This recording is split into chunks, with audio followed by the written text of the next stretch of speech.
Line or DD? R. Si Jumong, sumagot. Effortless. R. Uy mo! Artista ka na. Artista ka na. Sayang ay ikaw maarte. Live or TV?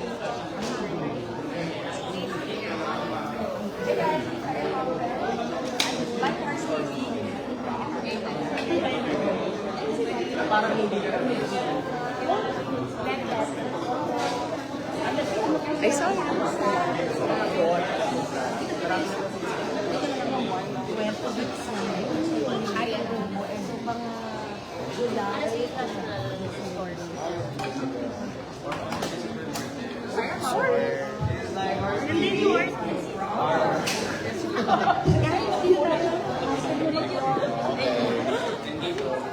Tayo.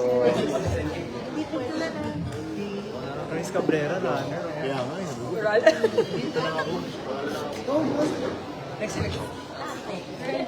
Siguro mag-set up na parang ER lang sa labas. Oo, baka mag-set up na lang. Kasi mahirap din.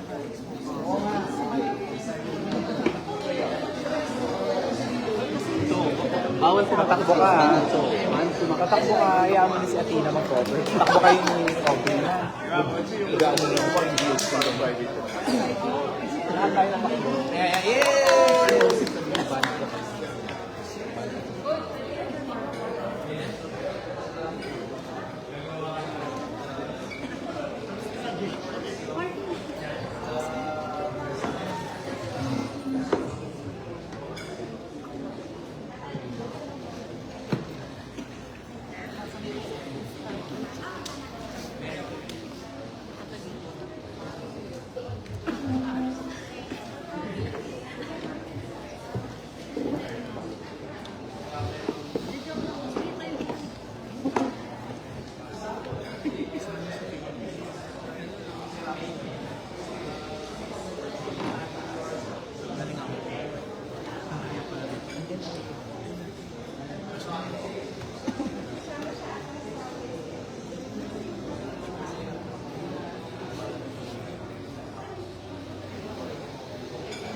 So I think we are ready.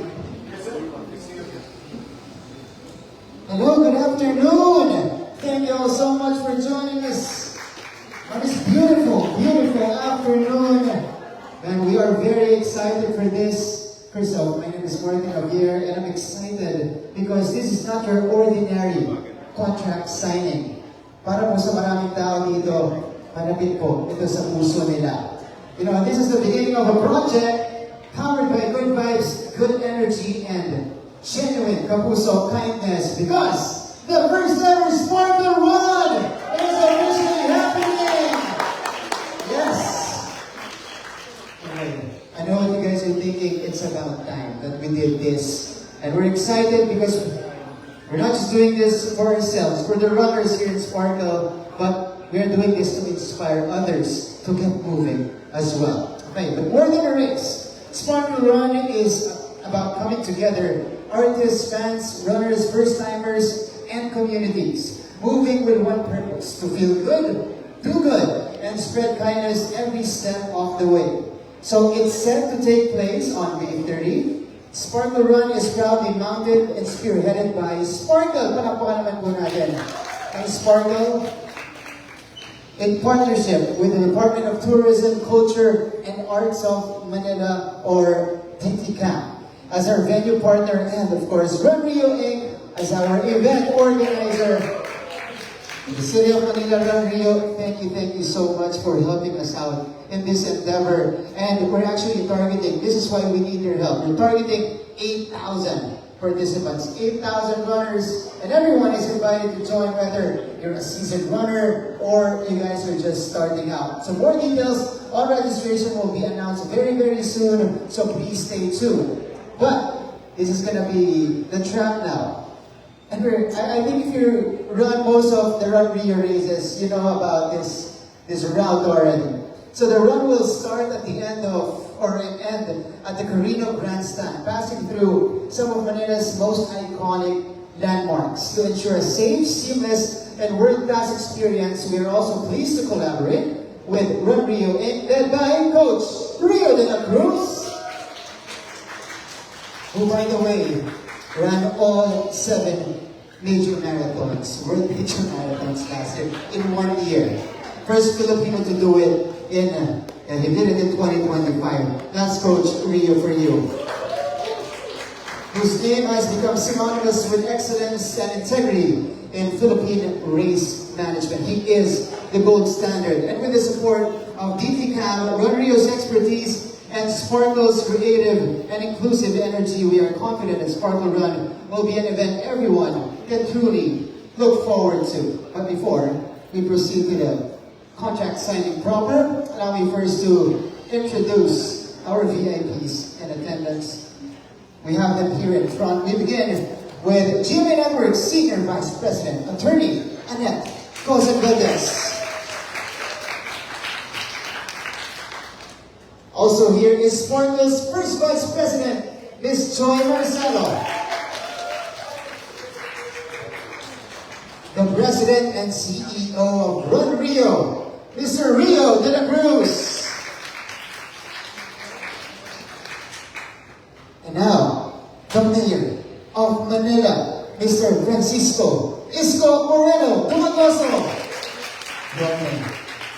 Maraming salamat po sa pagtanggap sa amin dito sa inyong tahanan sa Manila. Thank you so much. Shall we also introduce, also here we have the General Manager of Run Rio, Mr. Andrew Neary. Sir Andrew. Also here is the Director of the Department of Tourism, Culture, and Arts of Manila, Ms. Crystal Bugaksin. Where's Ms. Crystal? Ms. Crystal. Right. Also, we acknowledge our attending Sparkle officers. You're going to see them around here in Manila or in the City Hall, as well as the Sparkle artists gracing us today. Nandito po si Ms. Mikey Quintos.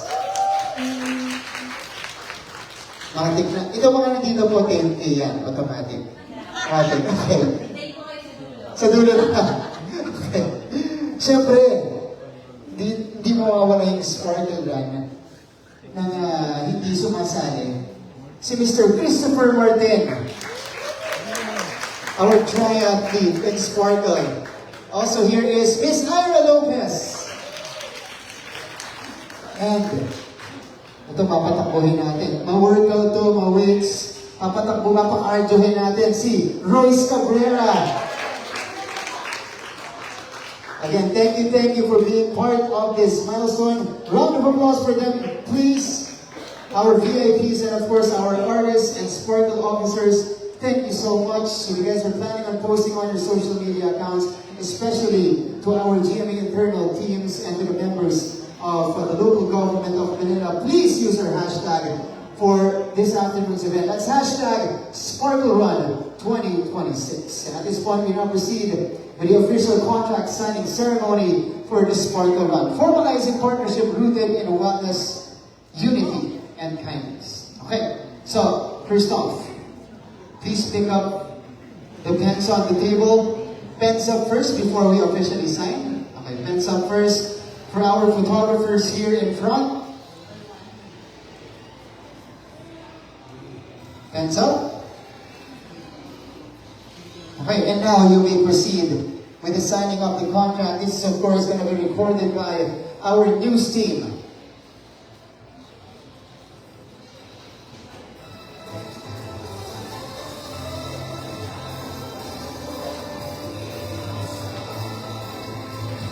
There you have it! It is officially locked in! Sparkle Run is happening this 2026. We hope to catch you there May 30th, but we won't leave, of course, without a few words from our attending officers and our signees here, right by the table. So, sige, habang natapos sila yung they're just cross-checking, making sure everything's verified. Alright. Well, this is very exciting. Let's have a photo of you guys shaking hands. Okay.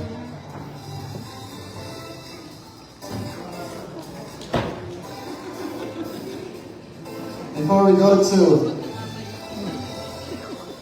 the messages, yan. Okay. Okay, no need for the contract. So just you guys shaking hands po. Yeah. Don't need to show the contract anymore. Ano kaya yan? Meron ka bang secret route dyan? Okay. Thank you so much again. Happening May 30th, Sparkle Run 2026. But let's start with a few words from our VIPs here. Unahin muna po natin our partner, event organizer, Coach Rio de la Cruz. Good afternoon po sa inyo lahat. Martin, thank you so much. Miss Joy, Attorney Net, and of course, our honorable mayors ko. So maraming salamat po sa inyo lahat. Ito po ay natutuwa po kami kasi ito po yung first time na partnership ng Rio with Sparkle and Fono. So actually last year pa po namin ito pinaplano. And maganda po yung advocacy and naniniwala po kami na sa run na ito ay mas mapapa-improve pa po natin yung pagsahin ng mga runners natin kasi sikat po yung running ngayon. Siyempre napaka-importante po na ma-educate natin sila. So magkakaroon po tayo ng mga training runs before po ito mangyari. And pangalawa po, natutuwa po kami sa support ng City of Manila dahil yung priority po natin ay yung safety and security and malaking bagay po na ito po ay supportahan ni Mayor Isko dahil ito yung sa rota na dadaanan natin and we make sure po namin na yung dadaanan ay historic at medyo at significant po dito sa city natin. So from our end po, again, ipapasalamat po kami at ibibigay po namin ang kaya namin na mahit po natin yung 8,000 runners. So meron po tayong 4 categories, no? Meron tayong 3K, 5K, 6.6 km at saka po 10 km. So yung registration po mag-start po very soon. So mayroon lang po kami inaayos kasi yung aming pong kapartner nga po sa Spark ay napakagaling po yung sponsor. So mayroon pong dumadating, pinatapos lang po namin at i-announce na po namin ito agad-agad. No? So ang event po ay sa May 30, Saturday po ito. So baka po Tatanong kayo bakit Saturday normally Sunday. So gusto po kasi namin na walang masabay. Sabi ko nga kanina, yung running ay very popular. And almost every week po mayroong races sa Sunday. So gusto po natin na na-experience ng mga runners natin, itong first run natin dahil marami pong artists na manggagaling sa Sparkle na magjo-join po. Tulad po nila Martin at saka yung ating mga magaganda at walking natin, artista. Coach Rio, maraming salamat po. So, yun yung official distances, Coach. Excited na kami at may nilulutong pang mga partners for the run. Okay, exciting times. And here is Scott. Your turn for a quick message to everybody. Thank you.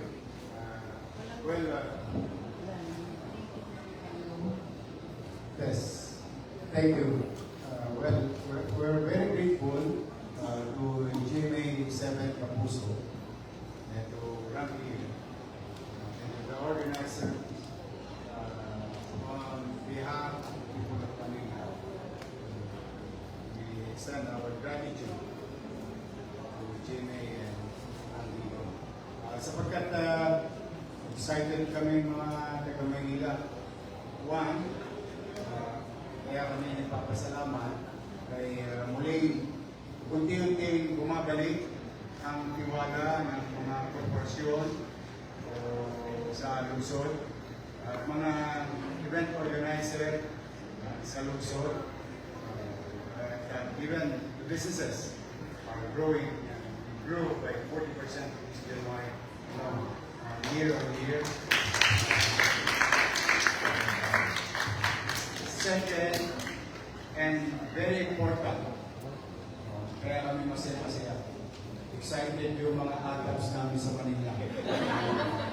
Mga batang Manila, saka mga nanay, tatay ko, saka mga lolo-lola ko, na yung pinapanood nilang Kapuso serye, Kapuso show, the artist behind or in the show, makikita nila ng live dito sa lungsod ng Maynila. So kaya masaya-masaya kami bilang Manileño para sa aming mamamayan sa lungsod. So halika na kayo, you join us, you can participate in the event and you can sponsor the event. And in our own little way, to our partners here, kumanatag kayo, anumang resources, whatever we have, we will pour it into the activities and the event to be successful.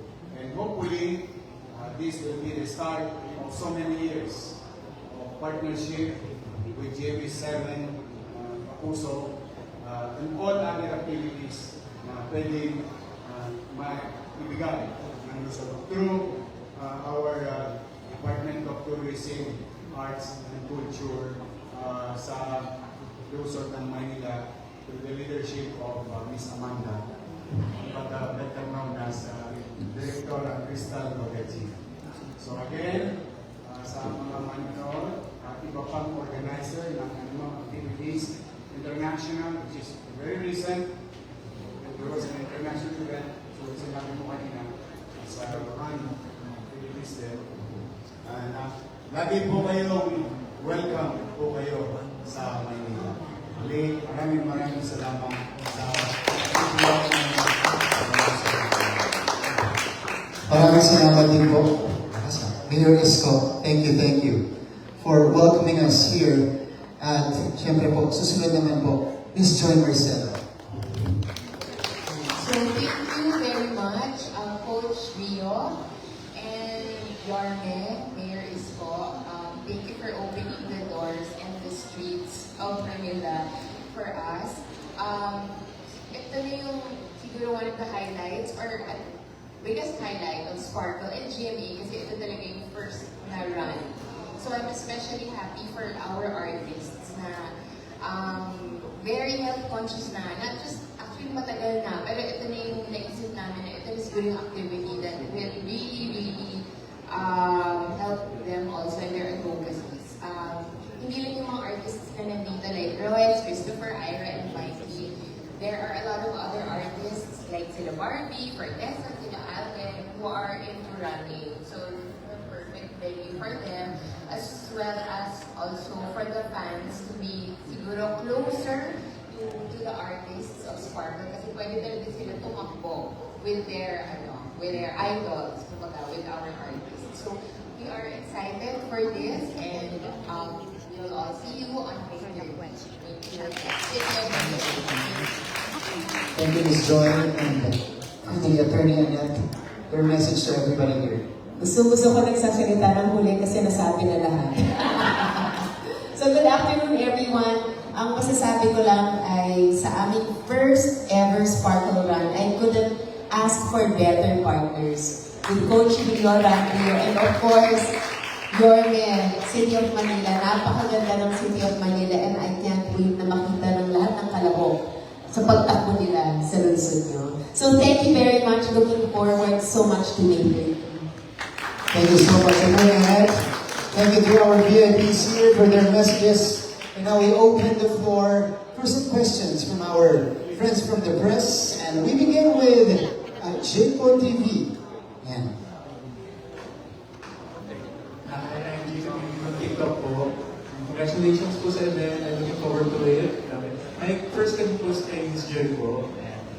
What can fans expect po dito po sa Sparkle Run?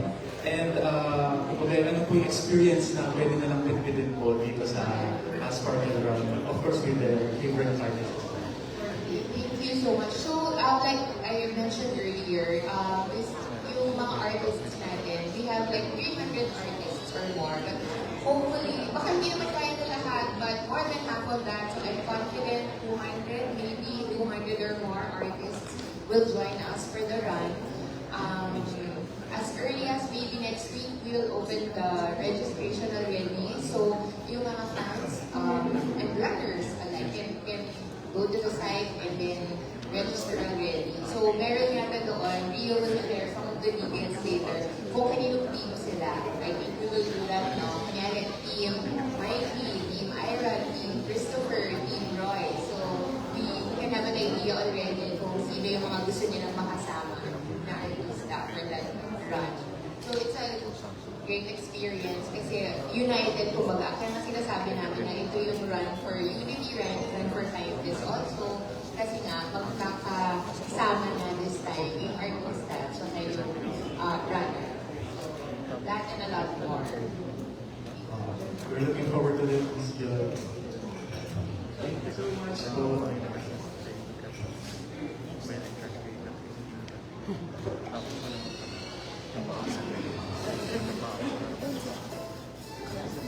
Next, that's Carissa of Manila Bulletin. Carissa. First of all, congratulations on this partnership. So my question po is for Emilio. So for you po, how do you think this event po will help Barangay tourism? Well, definitely by showcasing our historical landmark and story as a city of Manila. And I've been saying this so many times since I assumed July 1. You know, Manila is an old city. Comparatively, when you see better designed building in a modern way, you'll find it in Taguig, you'll find it in Quezon City, you'll find it in Ortigas or Pasig. But they don't have to solve. With this, the runners, the actors, Sparkle artists, and those who will participate, yung mga fans nila, at yung aming, they'll see the story and soul of the city. And this is a very good experience and opening to widen the knowledge and information. Ay, buhay pa pala itong lugar na ito. Ay, ito pala yung lugar na ito ngayon. Because this is not just an effort of the city in maintaining historical sites. While we are a local government unit, it is under our jurisdiction, geographically speaking. But there are also agencies that we give credit to national agencies like Intramuros Administration, National Museum, National Parks, and so on and so on. So, maganda itong opportunity to remind, refresh, or even open new minds, like the new generation, on who we are, where we came from, as like what you are seeing right now, above you, of what is Manila and what is Manila to the Philippines. So kaya napakalaking bagay nito, as you heard me about a few minutes ago saying, we are very grateful to Jamie Servant Kapuso for entrusting us, partnering us, doing this event in the city of Manila. Napakalaking bagay nito sa lokal na turismo at sa mga turismo sa banyagang turismo na ma-showcase ito in a prime television, in a prime news, ng libre, wala kaming gas. Of course, with Manila Bulletin helping us. Thank you. Thank you. And finally, that's Gas of Lionheart TV. Hello, good afternoon, and congratulations po. This is for Coach Leo. What can we expect from the Sparkle Run that is unique and special from the previous run we've organized? Thank you for the question. Siguro bago ko sagutin, ko lang nabanggit ni Mayor kasi marami po kaming bases dito sa Manila. And isa po sa comments ng mga runners namin ay isa po ang Manila sa paborito nilang daanan dahil po yun sa Sparkle. Kaya po, paborito din po namin ito. So, walang din po iparating na yung support po ng ating kasama dito ay 100% po kami every time na nag-organize kami. And kaya po nabanggit ko yun kasi napakahalaga po nito sa amin na ma-satisfy natin yung safety and security. So ano po ba yung pinagkaiba nito? Of course, number one, sino po ba ito po yung race na meron tayong 200 na nakikita lang natin sa TV na mga kasabay nila tumakbo. So hindi hirap po yun. And for me, napakahalaga nito kasi yung mga artista na nakikita nila sa TV na iniidolo ng mga runners natin, mas mamomotivate pa silang tumakbo. Siguro yung mga first time, ito siguro yung first time na tatakbuhan nila, na nag-hope ako na hindi ito yung first and last. Pero maganda na starter ito dahil sa pag-inspire ng mga kasamahan natin. Meron kami inaayos pa, no? Hindi pa lang nadyado, pero may mga entertainment din tayo na gagawin. And of course, i-showcase natin yung mga heritage at saka mga magagandang lugar dito sa Manila with the help of our city of Manila. So makakaasa kayo from our end na from start to finish, we'll be focusing on the safety and of course good experience of our runners. So hoping na masolve lang natin agad ng maaga para if ever meron tayong demand, pwede pa natin i-release ng okay. Thank you so much. Thank you. Okay, so that's a wrap for the questions. Once again, round of applause for our VIP Senior Sparkle Run 2026 on May 30th. And before we go, one big photo op muna tayo. Okay, requesting our VIPs to stand up and our artists to please join them here in front. For your next photo. Yan, kasama po yung mga ambassadors natin.